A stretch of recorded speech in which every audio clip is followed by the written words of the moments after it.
Hello and welcome to the Inside Social Work podcast, where we take a peek behind the scenes into different fields of social work, engage and inspire practitioners, translate research into practice and encourage lifelong learning.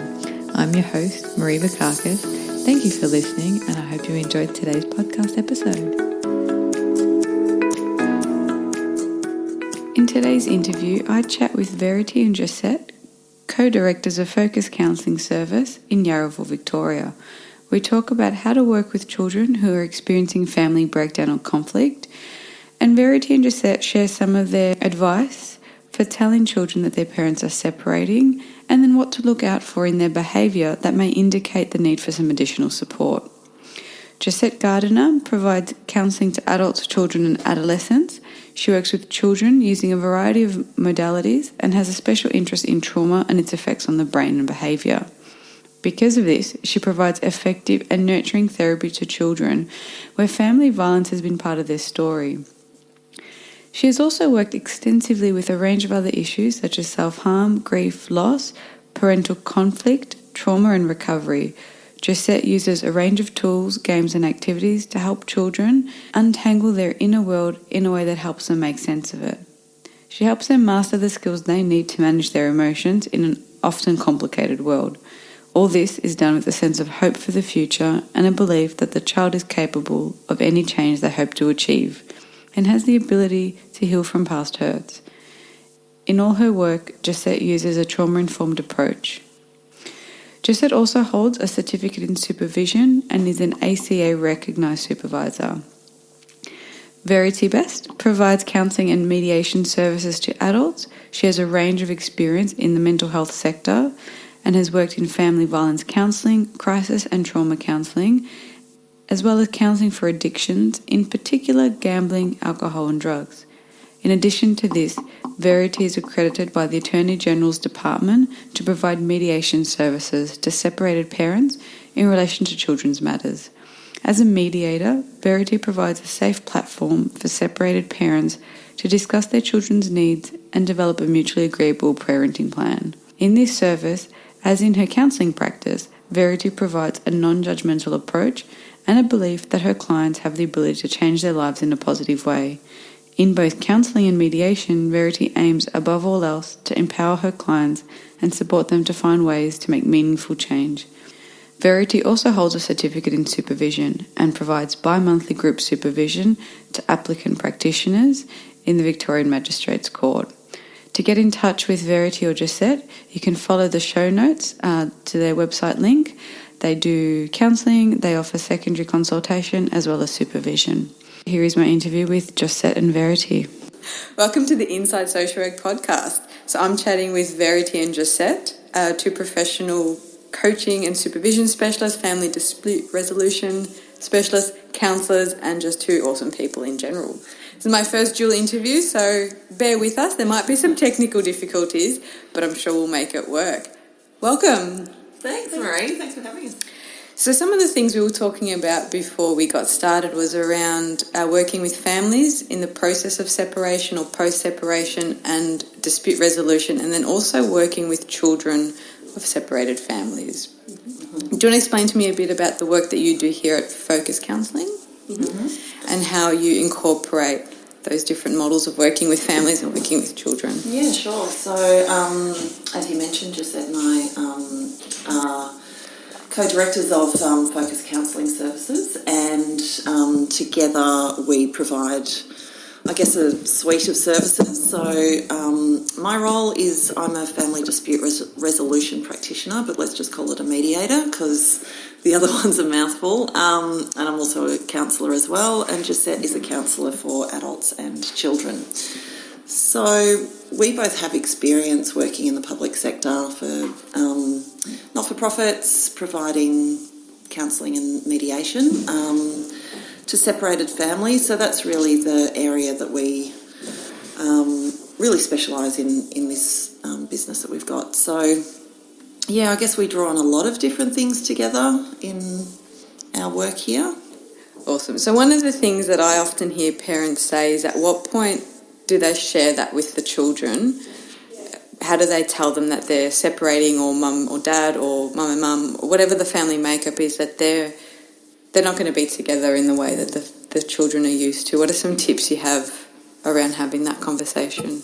Yeah, so I guess that's something that I talk to parents with a lot in my mediation role, because sometimes I meet with parents who might have told the children in a really bad way, which is, for example, it might be your mum's having an affair and so she's done this to our family, so we can't live together.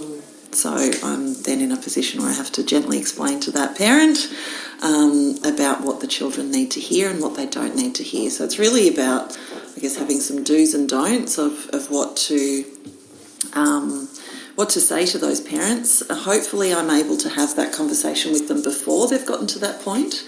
And if I'm able to do that, then I can give them some guidelines. And that's really around keeping it child-focused, keeping it developmentally focused as well for where the children are at, and keeping it really simple.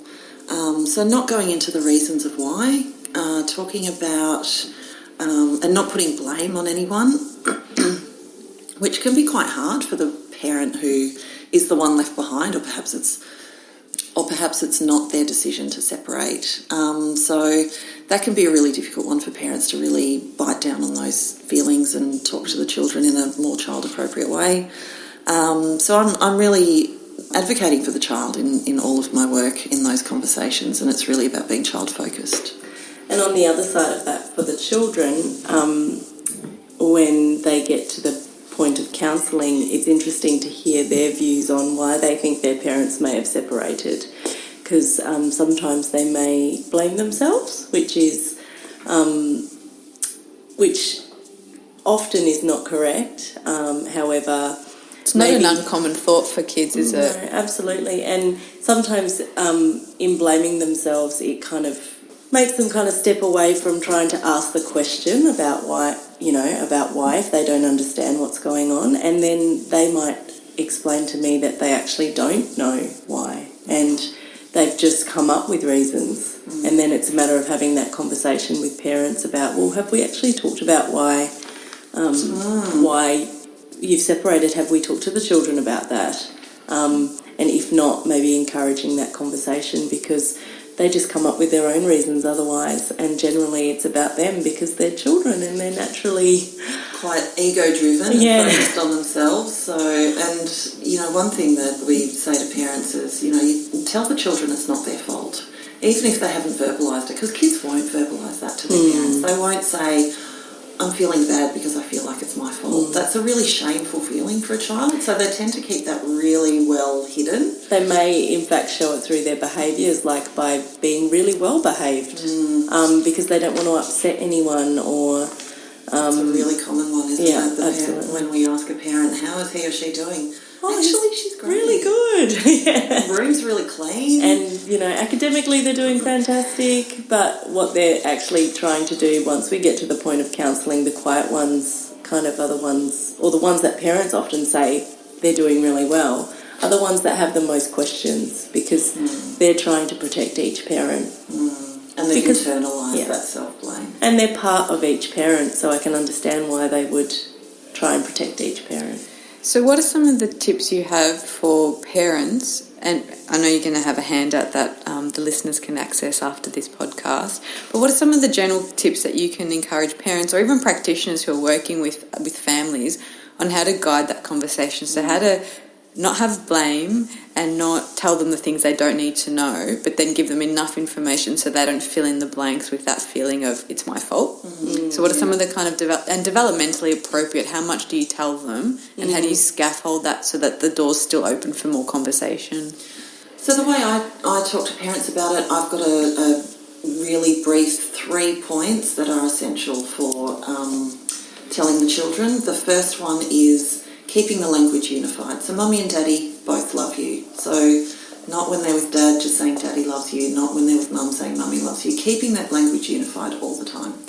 The second one is that telling them that even though mummies and daddies can stop loving each other, we can never stop loving you. So children can have this false belief of, oh, mummy and daddy used to kiss and cuddle and say I love you, and and they kiss and cuddle me and say I love you to me, but now that's stopped between mummy and daddy, so maybe that might stop with me, so maybe they can stop loving me. And so that's when we get those behaviours like Josette was talking about, where I'm really good with mum and I'm really good with dad because I don't want either parent to reject me. And the third really important thing is what we mentioned earlier, it's not your fault.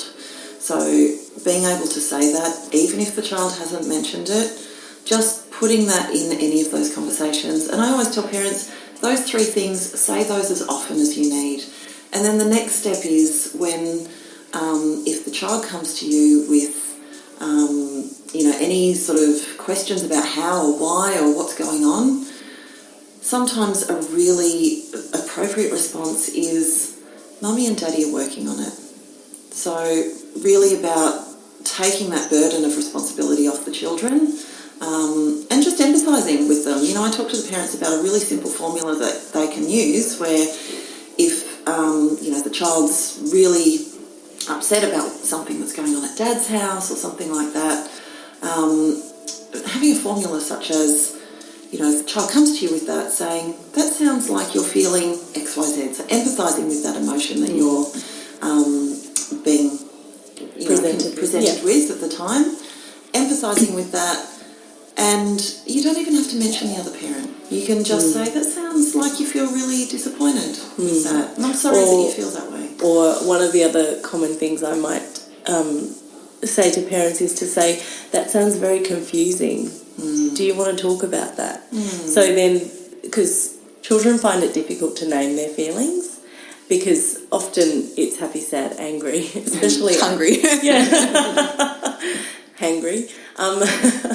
But yeah, so they do find it difficult to name them. So giving them that sort of, that would be confusing for me as well. So I can imagine it would be confusing for you. So how about we talk about it? So giving them that open-ended question so they are invited to talk about it rather than don't be angry or, And confusing's a little bit more gentle. It's not implying a deeper feeling, which they might have, but you're not naming it. So if you're not quite sure, saying that sounds confusing or I'd be a little bit unsure about that, it doesn't assume that they're stupid or they're silly. They don't have that feeling of their judging me when they ask that. It's it is a little confusing, and I do want to unpack it a bit more. Yeah, and I think, this is another thing I talk to parents about in mediation, is that it's okay to say to your child, sounds like it's really confusing for you. I'm feeling really confused too, but really being able to say, this is a short-term situation. Mummy and daddy are working together on something that might work for you, but really letting them know that the parent has emotions as well, not necessarily going into that because we don't want to burden the children with their own emotions, but it's okay if the parents are sitting in a mediation and they're finding their roster's really difficult to work out and the conflict is really difficult to navigate, wondering why the children are finding it hard to navigate it. It's okay to say, we're confused too, but we're working on it for you. Yeah. And so this is working a lot with families who've already made that decision to separate. You also work with families who are in the process of deciding about separation or who live in kind of a high conflict relationship. What are some of the tools that you use working with those families who haven't made the decision, or it might not even be something they've talked about, but you're seeing either the behaviours or the impact on the children in particular, and then how the family can work with that? So I think we're pointing to Josette to answer that. So through a lot of the counselling work you do, you work a lot with children who live in those environments where there's quite a lot of conflict. What are some of the things that you would notice in their behaviour? So very compliant. They might be very compliant, or they could go the other way and maybe, they might be compliant at school and behave differently at home, or vice versa, be compliant at home and behave differently at school. It really depends on the situation as well and the extent of the conflict. Often in the work that I've been doing, the parents will come after separation. But so the conflict is sort of been at the highest point. The children have maybe witnessed some dispute in the home, and then they're kind of trying to unpack that when they've come into counselling, by the time they've come into counselling. Whereas what we would like to do here at Focus is try to work with parents as much as we can to keep the conflict away from the children if they're noticing that conflict's coming up, even if they're separated. So keeping the best interests of the child as the highest priority. Yeah, and I think another common thing that we see in our work as counsellors working with separated parents is they might, if there's been some family violence in the home, you might be hearing things like, well, Dad says he doesn't act up with him, but I get all this bad behaviour at my house, or I get the acting out at my house. And quite often in those situations, the child's acting out in the household that he or she feels safest in. So sometimes it's about unpacking that a little bit too. Because also the parent who the child's acting out with might feel like, why are they acting out with me, but they don't act out with Dad. And it is unpacking some of that, the experience of the child and what they might be feeling rather than how they're presenting, because depending on age and developmentally, children will show their feelings through behaviours. And the dysfunction of the home is often played out through the child. Yeah. So one of the things I see in my experience is people will attend counselling with one person being the problem that needs to be fixed. So a child might get identified in a school setting as acting out or having problematic behaviour. So parents, off they go, get a mental health care plan or go find a counsellor and say, great, all our family problems will be resolved if we can just make this better. How do you work with families to think about the patterns that they have as a family that cause some of that conflict or that reinforce it? So if a child acts out, they get mum or dad to stop fighting and then the attention's drawn on them. So perhaps that's reinforced that behaviour and they haven't been able to see the pattern of I play up so mum and dad focus on me so they don't yell, and they're almost self-sacrificing, and that can create one example of how those patterns form. So what are some of the ideas you have around working or inviting as many members of the family in to look at the whole family structure? So one of the first things I think I do and Verity does is we will do a genogram with the family, or with the presenting parent, and we'll look at sort of intergenerational stuff as well as what's happening in the family. And often it's gently pointing out that, it seems that the relationship might be strained, let's say, between mother and her father, so therefore that might be reflective in the behaviours. In the behaviours of the child, or there might be indirectly promoting that strain with the child's father, for example, because they might have experienced it in their... Yeah, I think that's a really important part of it, is looking at having that family history of how conflict's been dealt with in each family unit and their family of origin, but also the way that Josette and I like to work ideally, and we've had some great results working this way, is where Josette works with the child and I work with the presenting parent. And quite often, I guess one of the most common things that we would find is perhaps that child's presenting with some really anxious behaviours, and then I might work with the parents and it becomes apparent that there's a trickle-down effect there. Or, maybe mum or dad is really responding really emotionally to the separation. Perhaps they didn't choose the separation, and so they're crying a lot at home, really, not being aware of how their emotions are impacting on the child. And so the child is then responding in a way, either acting out or being overly soothing to that parent, taking on the parent role or the partner role. That's right, yeah. And so ideally through our work we can work with the child who's experienced, the trauma of the family breakdown. And then, I can work with the parent who's, obviously needs some support there, because that's a really hard thing to go through. And also focusing on their strengths as well. So Absolutely. What they're doing well, and promoting what they're doing well with the child in their,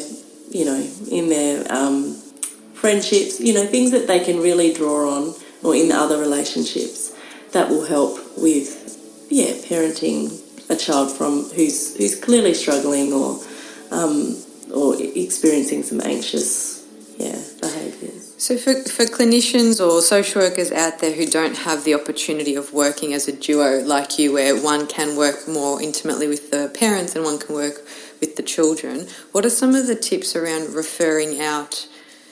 What are some of the services that you think someone can kind of scaffold around the family? What are the things that they should look out for? Is it, a couple of clinicians in the same room? Is it a family therapist? Is it play therapy? What are some of the tips you have if someone's working with a family in a family violence setting or through a school, that they can kind of help know where to go?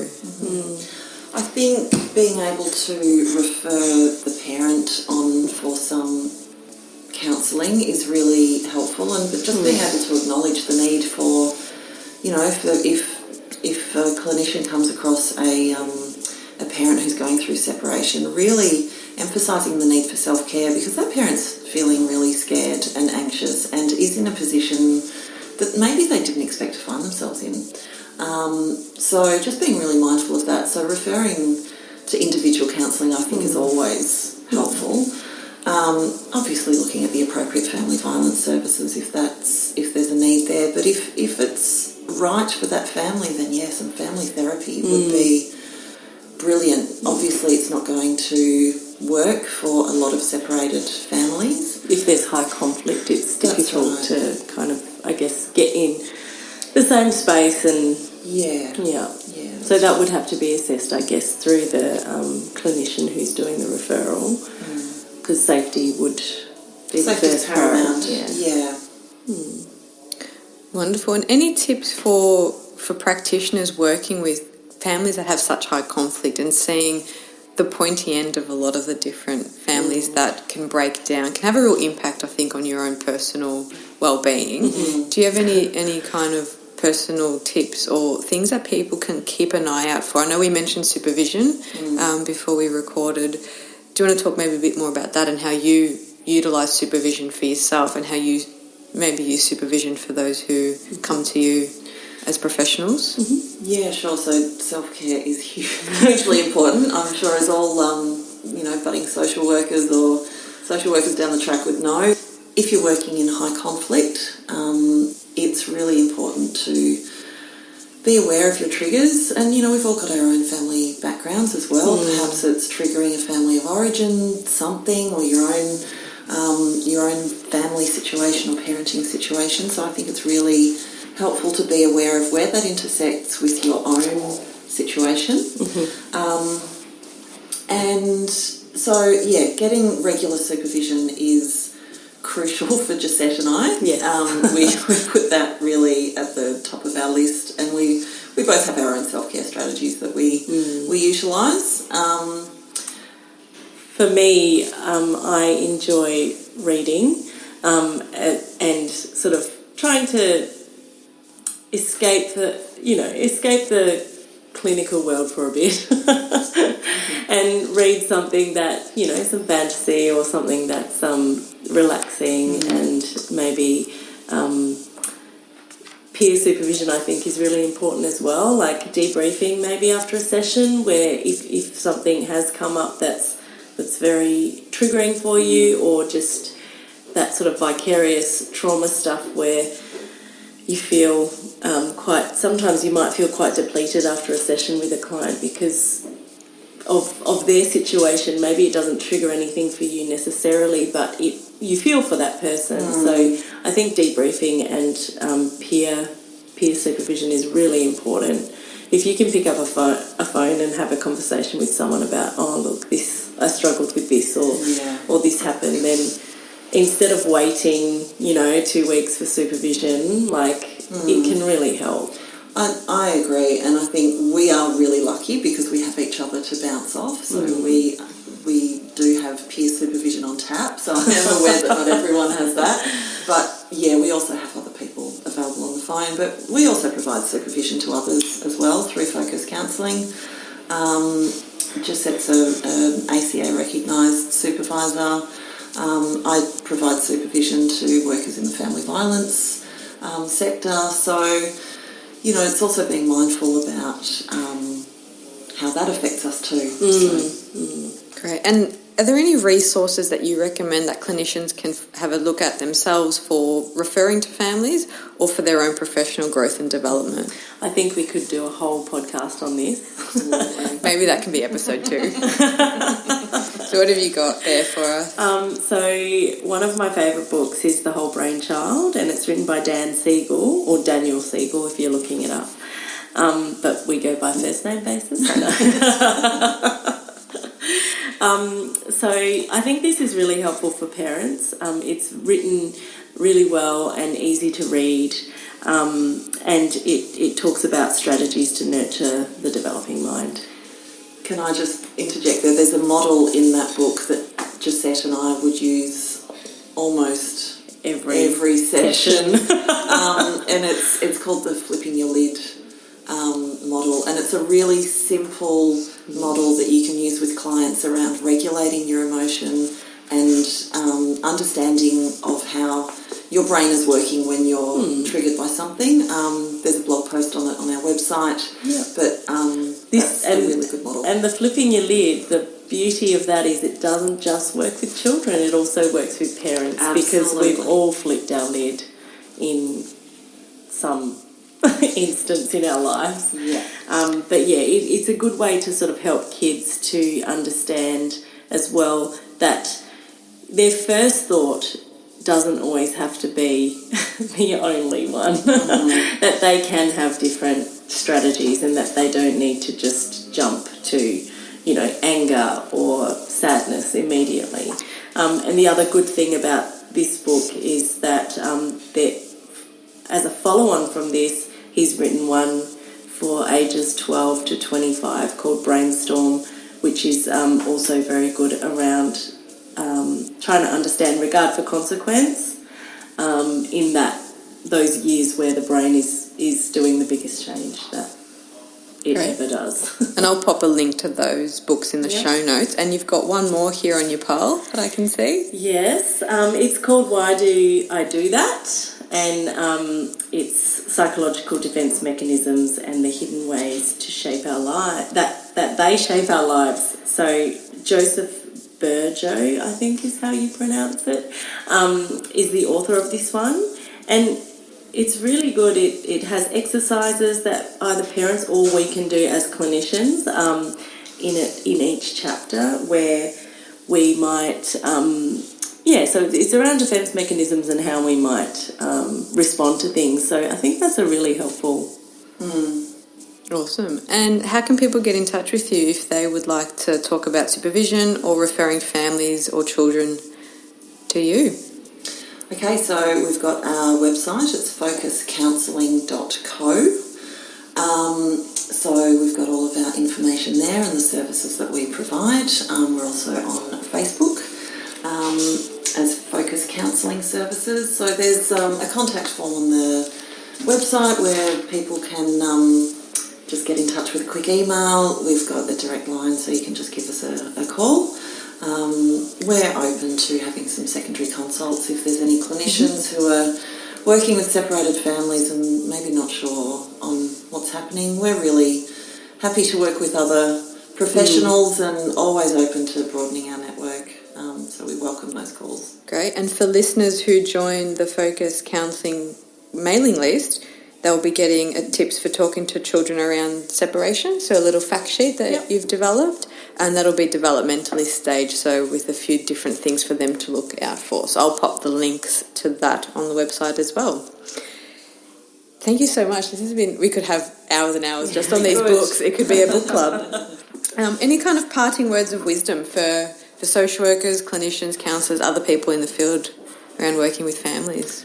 I would say look after yourself. I was just about to say that very same thing. Yeah, look after yourself, because it's hard to look after others if we don't look after ourselves, and that is also a message I give to parents. Absolutely. I will just echo Josette's sentiments there. Thank you so much. Thanks for having us. Okay, thanks for listening to my interview with Verity and Josette.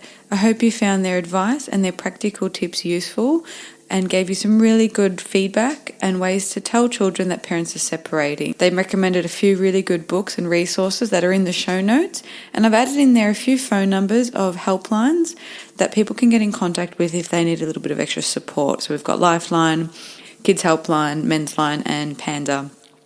To get in touch with Verity and Josette, you can visit their website at www.focuscounselling.co, and that's with 2 L's for the counselling bit, and you can join the Inside Social Work mailing list to get a free copy of your career guide.